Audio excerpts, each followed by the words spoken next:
চাই না। আমি মনে করি যে ফাইনালি আমরা বিজয়, মানে বিজয় ছাড়া আর কোনো অপশন নেই। ময়মনসিংহ টাউন হল মোড়ে অনেক মানুষের দল পড়ে গেছে, বিজয় উল্লাস করতে আইছে। এখানে সবাই আছে আর আমরাও এখানে আইছি বিজয় উল্লাস করার জন্য। অনেকদিন পর একটা স্বৈরাচারী সরকারের পতন হইলো আর নতুন সরকার গঠন করা হবে। আর শত শত মানুষের একটাই ডায়লগ ছিল, বুয়া বুয়া বুয়া বুয়া। এই ডায়লগটা সবচেয়ে বেশি ছিল। আমার জীবনের প্রথম এত বড় একটা আন্দোলন দেখলাম, আর এই আন্দোলনের মধ্যে সাকসেস ছাত্ররা। আর ছাত্ররা এরকম আন্দোলন করে যেটার মধ্যে সবসময় ওরা সাকসেস হয়। আমাদের সবার মাঝে এটা সজাগ থাকা উচিত যে আমাদের আনন্দের মাঝে অন্য কারো যাতে ক্ষতি না হয়। কিন্তু আমরা দেখতে পাচ্ছি, এখানে আসার পর দেখতে পাচ্ছি অনেক মানুষের ক্ষতি হইতেছে, যেরকম মানুষের বাড়ি ঘরে আগুন লাগাই দিতেছে। এমন স্বাধীনতা তো আমরা চাই নাই যাতে অন্যের ক্ষতি, অন্যের বাড়ি ঘরে আগুন লাগাই দেয়, সব কিছু করা শুরু, লুটপাট করা শুরু করে দেয়। এরকম আমরা কিন্তু চাই নাই। কিন্তু এইটাই হইতেছে বর্তমানে। মনে করেন যে ক্ষমতা না থাকলে যাই হয় আর কি, মানুষের ক্ষমতা না থাকলে যাই হয় আর কি।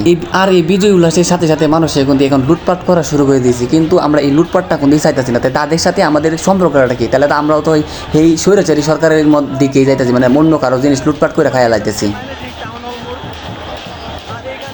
অনেক মানুষের সমাবেশ।